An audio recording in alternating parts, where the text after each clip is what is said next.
ಅರೆ ಕಡಿಮೆ ಹಾಕು ಆದ್ರೆ ಅಸಲಿ ಹಾಕು MDH ಕಾಶ್ಮೀರಿ ಕೆಂಪು ಮೆಣಸಿನ ಪೌಡರ್. ರಾಹುಲ್ ಗಾಂಧಿಯನ್ನ ಭೇಟಿಯಾಗಿದ್ದಾರೆ ಬಿಕೆ ಹರಿಪ್ರಸಾದ್. ಮಧ್ಯಾಹ್ನ 12 ಗಂಟೆಗೆ ರಾಹುಲ್ ಗಾಂಧಿಯನ್ನ ಬಿಕೆ ಹರಿಪ್ರಸಾದ್ ಭೇಟಿಯಾಗಿರೋದು. ರಾಜ್ಯ ರಾಜಕೀಯದಲ್ಲಿ ಇಷ್ಟೆಲ್ಲ ಚಟುವಟಿಕೆಗಳು ನಡೀತಾ ಇರುವಂತಹ ಸಂದರ್ಭದಲ್ಲಿ ಸಹಜವಾಗಿ ಕುತೂಹಲ ಹುಟ್ಟಿಸಿದೆ. ದೆಹಲಿಯ ರಾಹುಲ್ ಗಾಂಧಿ ಅವರ ನಿವಾಸದಲ್ಲಿ ಭೇಟಿಯಾಗಿ ಚರ್ಚೆಯನ್ನು ನಡೆಸಿದ್ದಾರೆ ಅನ್ನೋದು ತಿಳಿದು ಬರ್ತಾ ಇದೆ. ಬಿಕೆ ಹರಿಪ್ರಸಾದ್ರಿಂದ ರಾಹುಲ್ ಗಾಂಧಿ ಮಾಹಿತಿಯನ್ನ ಪಡೆದುಕೊಂಡಿದ್ದಾರೆ. ಮಹತ್ವ ಪಡೆದುಕೊಂಡಿದೆ ಬಿಕೆ ಹರಿಪ್ರಸಾದ್ ಹಾಗೆ ರಾಹುಲ್ ಗಾಂಧಿ ಅವರ ಭೇಟಿ. ಈಗ ಆಲ್ರೆಡಿ ಸಿಎಂ ಸಿದ್ದರಾಮಯ್ಯ ಆಗಿರ್ಬೋದು, DCM DK ಶಿವಕುಮಾರ್ ಅವರಾಗಿರ್ಬೋದು ರಾಹುಲ್ ಗಾಂಧಿ ಅವರನ್ನ ಭೇಟಿ ಆಗೋದಕ್ಕೆ ಬಹಳ ಪ್ರಯತ್ನವನ್ನ ಪಟ್ಟಿದ್ರು. ಆದರೆ ಅವರು ಬಿಹಾರ ಚುನಾವಣಾ ಫಲಿತಾಂಶದ ಬಳಿಕ ವಿದೇಶ ಪ್ರವಾಸದಲ್ಲಿದ್ದಂಥ ಕಾರಣಕ್ಕಾಗಿ ರಾಜ್ಯದ ನಾಯಕರುಗಳಿಗೆ ಸಿಗ್ತಾ ಇರಲಿಲ್ಲ. ಇನ್ನು ಬಿಕೆ ಹರಿಪ್ರಸಾದ್ ಬಹಳ ಹಿಂದಿನಿಂದನೂ ಕೂಡ ಹೈಕಮಾಂಡ್ ಮಟ್ಟದಲ್ಲಿ ತಮ್ಮದೇ ಆದಂಥ ಒಂದು ವಿಶ್ವಾಸವನ್ನು ಹೊಂದಿದ್ದಾರೆ. ಆ ಕಾರಣಕ್ಕಾಗಿಯೇ ಬಿಕೆ ಹರಿಪ್ರಸಾದ್ ಇವತ್ತು ಹೋಗಿ ರಾಹುಲ್ ಗಾಂಧಿ ಅವರನ್ನ ಭೇಟಿಯಾಗಿರೋದು. ಸಹಜವಾಗಿ ರಾಜ್ಯ ರಾಜಕೀಯದಲ್ಲಿ ಏನಾಗ್ತಾ ಇದೆ ಅನ್ನುವಂಥ ಮಾಹಿತಿಯನ್ನ ಅದು ಸಿದ್ದರಾಮಯ್ಯನವ್ರ ಮುಖೇನ ಪಡೆಯೋದಕ್ಕಿಂತ ಅಥವಾ DK ಶಿವಕುಮಾರ್ ಅವರ ಮುಖೇನವಾಗಿ ಪಡೆಯೋದಕ್ಕಿಂತ ಮೊದಲಿಗೆ ಒಬ್ಬರು ಮೂರನೇ ವ್ಯಕ್ತಿಯಾಗಿ ಬಿಕೆ ಹರಿಪ್ರಸಾದ್ ಮುಖೇನವಾಗಿಯೇ ಪಡ್ಕೊಂಡ್ಬಿಡೋದು. ಆ ನಂತರ ಅಲ್ಲಿ ಈಗಿರುವಂಥ ಬಿಕ್ಕಟ್ಟನ್ನು ಸರಿದೂಗಿಸುವಂಥ ನಿಟ್ಟಿನಲ್ಲಿ ಏನು ಸ್ಟ್ರಾಟಜಿ ಮಾಡ್ಬೋದು ಅಂತ ಹೈಕಮಾಂಡ್ಗೂ ಕೂಡ ಒಂದು ಐಡಿಯಾ ಸಿಕ್ಕಂಗೆ ಆಗಬಹುದೇನೋ. ಆ ಕಾರಣಕ್ಕಾಗಿನೋ ಬಿಕೆ ಹರಿಪ್ರಸಾದ್ ಅವರನ್ನ ಭೇಟಿ ಆಗಿದ್ದಾರೆ. ಮಹೇಶ್ ನಮ್ಮ ಪ್ರತಿನಿಧಿ ಇದಕ್ಕೆ ಸಂಬಂಧಪಟ್ಟಾಗೆ ಮತ್ತಷ್ಟು ಡೀಟೇಲ್ಸ್ ಅನ್ನ ಕೊಡ್ತಾರೆ. ನಮ್ಮ ಜೊತೆಗೆ ನೇರ ಸಂಪರ್ಕದಲ್ಲಿ ಜಾಯ್ನ್ ಆಗ್ತಾ ಇದ್ದಾರೆ ದೆಹಲಿಯಿಂದ. ಮಹೇಶ್, ಮೊನ್ನೆಯಿಂದನೂ ಕೂಡ ರಾಹುಲ್ ಗಾಂಧಿ ಅವರು ಯಾವಾಗ ಬರ್ಬೋದು, ಅವ್ರನ್ನ ಭೇಟಿ ಆಗಬೇಕು ಅನ್ನುವಂಥ ನಿಟ್ಟಿನಲ್ಲಿ ರಾಜ್ಯದ ಕೆಲ ನಾಯಕರುಗಳು ಬಹಳ ಪ್ರಯತ್ನವನ್ನ ಪಡ್ತಾ ಇದ್ದಾರೆ. ಅದರಲ್ಲೂ ಕೂಡ CM ಹಾಗೆ DCM ಜೊತೆಗೆ ಅವರ ತಂಡ. ಈಗ ಬಿಕೆ ಹರಿಪ್ರಸಾದ್ ನೇರವಾಗಿ ಹೋಗಿ ಭೇಟಿ ಆಗಿರೋದು, ಇದು ಈಗ ಆಗ್ತಾ ಇರುವಂತ ರಾಜ್ಯದ ಈ ಬೆಳವಣಿಗೆಗಳಿಗೆ ಸಂಬಂಧಪಟ್ಟ ಹಾಗೆ ಯಾವ ರೀತಿಯಾದಂಥ ಮಹತ್ವ ಪಡ್ಕೊಂಡಿದೆ ಅಂತ ವಿಶ್ಲೇಷಿಸಬಹುದು ಅಂತ ಹೇಳಿ ಮಹೇಶ್. ಮಲ್ತೇಶ್, ಖಂಡಿತ ಬಿಕೆ ಹರಿಪ್ರಸಾದ್ ಅವರು ಹಿರಿಯ ನಾಯಕರು ಆಗಿರುವಂಥದ್ದು, ಅಂದರೆ ಕಾಂಗ್ರೆಸ್ನ ಹಿರಿಯ ನಾಯಕರು ಕೂಡ ಹೌದು, ಮತ್ತು ಹರಿಯಾಣದ ಉಸ್ತುವಾರಿ ಕೂಡ ಆಗಿರುವಂಥದ್ದು. ಈ ನೆಲೆಯಲ್ಲಿ ಒಂದು ಭೇಟಿ ಮಹತ್ವ ಪಡೆದುಕೊಂಡಿರುವಂಥದ್ದು. ಯಾಕಂದರೆ ರಾಜ್ಯದ ಪ್ರಸಕ್ತ ವಿದ್ಯಮಾನಗಳ ಬಗ್ಗೆ ಸಂಪೂರ್ಣವಾಗಿ ರಾಹುಲ್ ಗಾಂಧಿ ನೇರವಾಗಿ ಬಿಕೆ ಹರಿಪ್ರಸಾದ್ ಬಳಿ ಏನು ಮಾಹಿತಿ ಪಡೆದುಕೊಂಡಿದ್ದಾರೆ ಅನ್ನೋ ಮಾಹಿತಿ ಕೂಡ ಲಭ್ಯ ಆಗ್ತಾ ಇರುವಂಥದ್ದು. ಸದ್ಯ ಕಳೆದ 3 ದಿನಗಳಿಂದ ಮತ್ತು ಅದರ ಜೊತೆಗೆ ಅದರ ಹಿಂದಿನ ದಿನಗಳಿಂದ ಕೂಡ ಒಂದು ತಂಡ, ಎರಡೂ ಬಣದ ನಾಯಕರು ಹೈಕಮಾಂಡ್ ಭೇಟಿಗೆ ಸರ್ವ ಪ್ರಯತ್ನ ಮಾಡಿದ್ರು ಕೂಡ ಕೇವಲ AICC ಅಧ್ಯಕ್ಷರಾದಂಥ ಮಲ್ಲಿಕಾರ್ಜುನ್ ಖರ್ಗೆ ಭೇಟಿಗೆ ಮಾತ್ರ ಸೀಮಿತ ಆಗಿತ್ತು. ಅವರು ಕೂಡ ಅಂತಿಮವಾಗಿ ಹೈಕಮಾಂಡ್ ನೋಡ್ಕೊಳ್ಳುತ್ತೆ, ಅಂದರೆ ರಾಹುಲ್ ಗಾಂಧಿ ನಿರ್ಧಾರವೇ ಅಂತಿಮ ಅನ್ನೋದು ಕೂಡ ಅವರು ಕೂಡ ಹೇಳಿದರು. ಈ ನೆಲೆಯಲ್ಲಿ ಸಾಕಷ್ಟು ಮಹತ್ವ ಪಡೆದುಕೊಂಡಿರುವಂಥದ್ದು. ಇವತ್ತು 12 ಗಂಟೆ ಸುಮಾರಿಗೆ ರಾಹುಲ್ ಗಾಂಧಿ ಅವರು ನೇರವಾಗಿ ಬಿಕೆ ಹರಿಪ್ರಸಾದ್ ಅವರನ್ನ ಭೇಟಿ ಮಾಡಿ ಏನು ಒಂದು ಮಾತುಕತೆ ಮಾಡಿದ್ದಾರೆ ಅಂತ ಕೂಡ ಗೊತ್ತಾಗ್ತಾ ಇರುವಂಥದ್ದು.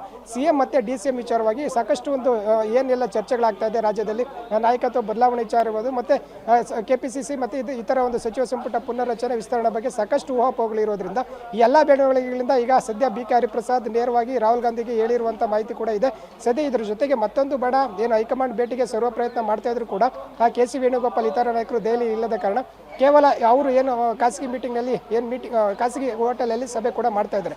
ಈ ಹಿನ್ನೆಲೆಯಲ್ಲಿ ಸದ್ಯ ಏನು ಬಿಕೆ ಹರಿಪ್ರಸಾದ್ ಅವರು ನೇರವಾಗಿ ಏನು ರಾಹುಲ್ ಗಾಂಧಿ ಅವರನ್ನ ಭೇಟಿ ಮಾಡಿ ಚರ್ಚೆ ಮಾಡುವಂಥ ಹಿನ್ನೆಲೆಯಲ್ಲಿ ಅದಕ್ಕೂ ಮುನ್ನ ಇವತ್ತು ಏನು ಸಂಜೆ ದೆಹಲಿಗೆ ಮಲ್ಲಿಕಾರ್ಜುನ್ ಖರ್ಗೆ ಅವರು ದೆಹಲಿಗೆ ಆಗಮಿಸುವಂಥ ಸಾಧ್ಯತೆ ಇದೆ, ಸಂಪೂರ್ಣ ವರದಿ ತೆಗೆದುಕೊಂಡು. ಹೀಗಾಗಿ ನಾಳೆ ರಾಹುಲ್ ಗಾಂಧಿ ಮತ್ತೆ ಏನು ಮಲ್ಲಿಕಾರ್ಜುನ್ ಖರ್ಗೆ ಅವರು ಭೇಟಿ ಮಾಡಿ ಒಂದು ಅಂತಿಮ ಹಂತಕ್ಕೆ ಬರುವಂಥ ಸಾಧ್ಯತೆ ಕೂಡ ಇರುವುದರಿಂದ ಸದ್ಯ ಬಿಕೆ ಹರಿಪ್ರಸಾದ್ ಭೇಟಿ ಸಾಕಷ್ಟು ಮಹತ್ವ ಪಡೆದುಕೊಂಡಿರುವಂಥದ್ದು. Maltesh, thank you Mahesh. ಹೀಗೆ ಮಲ್ಲಿಕಾರ್ಜುನ ಖರ್ಗೆ ಅವರು ದೆಹಲಿ ಕಡೆಗೆ ಹೊರಡ್ತಾ ಇದ್ರೆ KC ವೇಣುಗೋಪಾಲ್ ಬೆಂಗಳೂರಿಗೆ ಇವತ್ತು ಎಂಟ್ರಿ ಕೊಡ್ತಾ ಇದ್ದಾರೆ. AICC ಜನರಲ್ ಸೆಕ್ರೆಟರಿ ಕೂಡ ವೇಣುಗೋಪಾಲ್ ಅವರು, ಜೊತೆಗೆ ರಾಜ್ಯದ ಬಿಕ್ಕಟ್ಟೆಲ್ಲ ಬಂದಂತ ಸಂದರ್ಭದಲ್ಲಿ ಸುರ್ಜೇವಾಲಾ, ವೇಣುಗೋಪಾಲ್ ಇವರೆಲ್ಲ ಬಹಳ ಮುಖ್ಯವಾದಂತ ರೋಲ್ ಅನ್ನ ಪ್ಲೇ ಮಾಡಿದ್ದಾರೆ. ಬಿಕೆ ಹರಿಪ್ರಸಾದ್ ಮಾತನಾಡ್ತಾರೆ, ಬನ್ನಿ ಕೇಳೋಣ.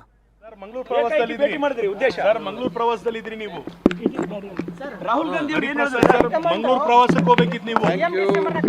ತಾವು ಕೂಡ ನಾಯಕರು ಕಾಂಗ್ರೆಸ್ನಲ್ಲಿ ಮಂಗಳೂರು ಪ್ರವಾಸ ಸರ್, ಹರಿಪ್ರಸಾದ್ ಸರ್ ಮಂಗಳೂರು ಪ್ರವಾಸಕ್ಕೆ ಹೋಗ್ಬೇಕಿತ್ತು ನೀವು. ಏನು ಚರ್ಚೆ ಆಯ್ತು ಅಂತ ಹೇಳಿ ಸರ್. ಖಂಡಿತವಾಗಿಯೂ ಅಂದುಕೊಂಡಂತೆ ಕಾಂಗ್ರೆಸ್ ಪಕ್ಷದಲ್ಲಿ ಯಾವುದೂ ಕೂಡ. ಸೊ ಇದು ಬಿಕೆ ಹರಿಪ್ರಸಾದ್ ಅವರು ದೆಹಲಿಯಲ್ಲಿ ಮಾಧ್ಯಮದವರನ್ನ ಎದುರಾದಂಥ ಸಂದರ್ಭ, ಅವರ ನಡವಳಿಕೆಯನ್ನು ನೀವು ಗಮನಿಸಿದ್ರಿ. ಎಲ್ಲೂ ಕೂಡ ಅವರು ತುಟಿಕ್ ಪಿಟಿಕ್ ಅನ್ನಲಿಲ್ಲ, ಯಾವ ವಿಚಾರವನ್ನು ಕೂಡ ಅವರು ಪ್ರಸ್ತಾಪ ಮಾಡೋದಕ್ಕೆ ಇಷ್ಟಪಟ್ಟಿಲ್ಲ. ಮಾಧ್ಯಮದವರು ಮೇಲಿನ ಮೇಲೆ ಅವರನ್ನು ಪ್ರಶ್ನೆ ಮಾಡ್ತಾ ಇದ್ರು, ನೀವು ಮಂಗಳೂರು ಪ್ರವಾಸದಲ್ಲಿ ಇರಬೇಕಾಗಿತ್ತು ಇವತ್ತು. ಸಹಜವಾಗಿ ಅವ್ರದ್ದು ಕೂಡ ಒಂದು TP ಇರುತ್ತಲ್ಲ, ಅದ್ರ ಪ್ರಕಾರವಾಗಿ ಅವರು ಮಂಗಳೂರು ಪ್ರವಾಸದಲ್ಲಿ ಇರಬೇಕಾಗಿತ್ತು. ಬಟ್ ನೀವು ನೋಡಿದ್ರೆ ಇಲ್ಲಿದ್ದೀರಾ, ಏನು ಕಾರಣಕ್ಕಾಗಿ ಬಂದ್ರಿ ಅನ್ನುವಂಥದ್ದು ಏನೇ ಕೇಳಿದ್ರು ಕೂಡ ಬಿ ಕೆ ಹರಿಪ್ರಸಾದ್ ಅವರು ಯಾವುದು ಕೂಡ ಗುಟ್ಟು ಬಿಟ್ಟು ಕೊಟ್ಟಿಲ್ಲ. ಎಲ್ಲ ಸುಭಿಕ್ಷವಾಗಿದೆ, ಎಲ್ಲ ಚೆನ್ನಾಗಿದೆ. ರಾಹುಲ್ ಗಾಂಧಿ ಅವರು ಏನಂದ್ರು ಸರ್? ಎಲ್ಲ ಚೆನ್ನಾಗಿದೆ ಅಂತ. ಮುಖ್ಯಮಂತ್ರಿ ಬದಲಾವಣೆ ಆಗಬೇಕು ಅನ್ನೋದ್ರ ಬಗ್ಗೆ ಚರ್ಚೆ ಜೋರಾಗಿದೆ. ಮುಖ್ಯಮಂತ್ರಿ ಬದಲಾವಣೆ ಬಗ್ಗೆ ಚರ್ಚೆ ಜೋರಾಗಿದೆ. ಸರ್, ನೀವು ಮಂಗಳೂರು ಪ್ರವಾಸದಲ್ಲಿ ಇದ್ರಿ, ಸಡನ್ ಆಗಿ ಥ್ಯಾಂಕ್ ಯು. ಏಕೈಕಿ ಭೇಟಿ ಮಾಡಿರೋ ಉದ್ದೇಶ ಸರ್? ಸರ್, ಮಂಗಳೂರು ಪ್ರವಾಸದಲ್ಲಿ ಭೇಟಿ ಮಾಡಿದ್ರಿ ಉದ್ದೇಶ? ಸರ್, ಮಂಗಳೂರು ಪ್ರವಾಸದಲ್ಲಿ ಇದ್ರಿ ನೀವು. ರಾಹುಲ್ ಗಾಂಧಿ ಅವರು ಏನು ಸರ್, ಮಂಗಳೂರು ಪ್ರವಾಸಕ್ಕೆ ಹೋಗ್ಬೇಕಿದ್ ನೀವು. ಸರ್, ತಾವು ಕೂಡ ಹಿರಿಯ ನಾಯಕರು ಕಾಂಗ್ರೆಸ್ನಲ್ಲಿ ಎಲ್ಲ ಸುಭಿಕ್ಷವಾಗಿದೆ, ಎಲ್ಲ ಚೆನ್ನಾಗಿದೆ. ಸೊ ಎಲ್ಲ ಸುಭಿಕ್ಷವಾಗಿದೆ, ಎಲ್ಲ ಚೆನ್ನಾಗಿದೆ ಅನ್ನುವಂಥನ ಬಿ ಕೆ ಹರಿಪ್ರಸಾದ್ ಅವರು ಹೇಳಿದ್ರು. ಬಟ್ ರಾಜ್ಯದಲ್ಲಿ ಆಗ್ತಾ ಇರುವಂಥ ಕಾಂಗ್ರೆಸ್ನ ಕೆಲ ಬಿಕ್ಕಟ್ಟಿಗೆ ಸಂಬಂಧಪಟ್ಟ ಹಾಗಿನ ಪ್ರಶ್ನೆವೇ ಎದುರಾದಂಥ ಸಂದರ್ಭದಲ್ಲಿ ಯಾವುದೇ ರೀತಿಯಾಗಿಯೂ ಕೂಡ ಅವರು ರಿಯಾಕ್ಟ್ ಮಾಡೋದಕ್ಕೆ ಇಷ್ಟಪಟ್ಟಿಲ್ಲ. ಧನ್ಯವಾದ, ಥ್ಯಾಂಕ್ ಯು ಅನ್ನುವಂಥದ್ದನ್ನು ಹೊರತುಪಡಿಸಿದ್ರೆ ಏನು ಚರ್ಚೆ ಆಯಿತು, ರಾಹುಲ್ ಗಾಂಧಿ ಅವರು ಏನು ಮಾಹಿತಿಯನ್ನು ಕೇಳಿದ್ರು, ಇವ್ರು ಯಾಕೆ ಮಂಗಳೂರು ಪ್ರವಾಸದಲ್ಲಿರಬೇಕಾದಂಥವ್ರು ಅಷ್ಟೊಂದು ಅರ್ಜೆಂಟಾಗಿ ರಾಹುಲ್ ಗಾಂಧಿ ಅವರನ್ನ ಭೇಟಿ ಆಗೋದಕ್ಕೆ ಬಂದರು, ಇದ್ಯಾವ ಗುಟ್ಟನ್ನು ಕೂಡ ಬಿಟ್ಕೊಟ್ಟಿಲ್ಲ. MDH ನ ಕಿಚನ್ ಅಲ್ಲಿದ್ರೆ ನಾವು ಎಲ್ಲವನ್ನು ಮಾಡಬಹುದು. ಬೆಂಗನ್ಕ ಬರ್ತಾ, ಆಲೂ ಗೋಬಿ, ಭಿಂಡಿ ಮಸಾಲಾ, ಇನ್ನೂ ಬಹಳಷ್ಟು.